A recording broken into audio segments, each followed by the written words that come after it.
जब भी आप किसी ठाकुर जी या किसी मंदिर में पुजारी के पद पर नियुक्त होते हैं तो आपकी जिम्मेदारी बढ़ जाती है। कैसे रहना चाहिए? भक्त को तो माफ कर देंगे लेकिन आपको माफ नहीं करेंगे। कभी भी भगवान को तरफ पीठ नहीं करना चाहिए।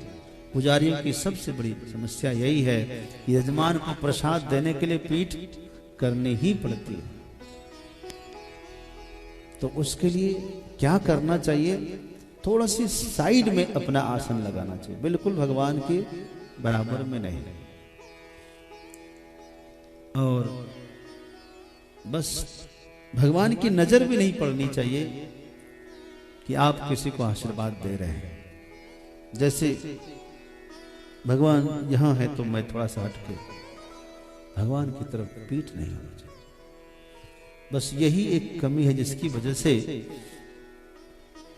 पुजारी को यजमान पर निर्भर होना पड़ता है। नहीं तो वो तो जो कह दे वो प्राप्त हो जाए।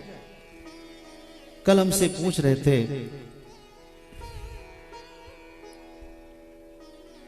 कि गुरुदेव इतना अपराध, 32 अपराध पूजा में, ये तो कोई पालन नहीं कर पाता होगा। तुमने कहा इसीलिए तो चमत्कार नहीं होता है।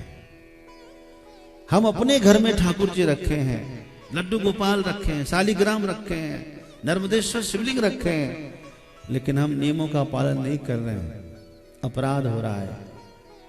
उन 32 अपराध जो हमने कल आपको बताए थे, उन 32 अपराध में कुछ न कुछ अपराध तो हरदम होता है, हर दिन होता है कि नहीं?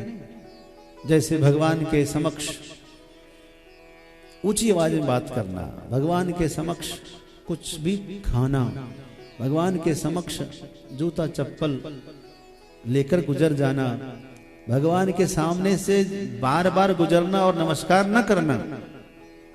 जब जब भगवान के आगे से गुजरे तब तब प्रणाम करें।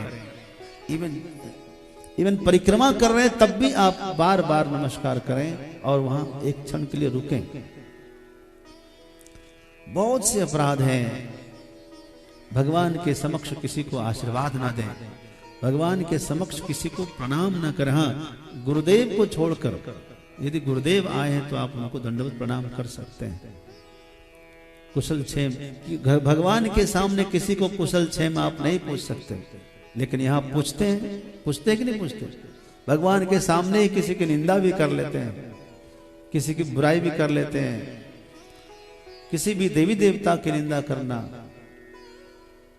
भगवान को भोग लगाए बिना कुछ भी खाना, भगवान के सामने इलायची दाना रखना और अपने बढ़िया बढ़िया मंगा करके खाना, चाहे बना कर खाना, ये सब अपराध करते रहेंगे तो भगवान ठाकुर रख के क्या फायदा?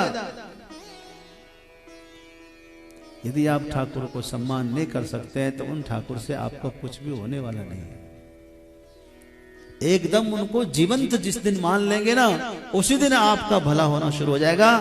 जिस दिन आप मान लेंगे कि ये मूर्ति नहीं है, ये मूर्त है। ये क्या है? मूर्ति नहीं है, ये मूर्त रूप है भगवान का। मूर्त किसे कहते हैं? क्रियावत्तम मूर्तत्वम, वेगवत्तम मूर्तत्वम। जो क्रिया कर सकते हैं उसको हम मूर्त कहते हैं, शास्त्र कहता है हमारा।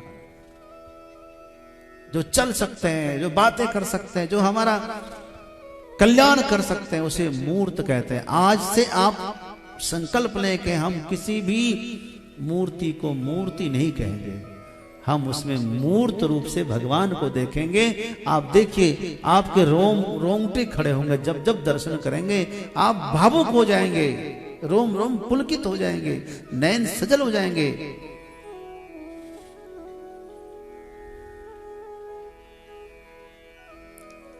अपराधों से बचना चाहिए।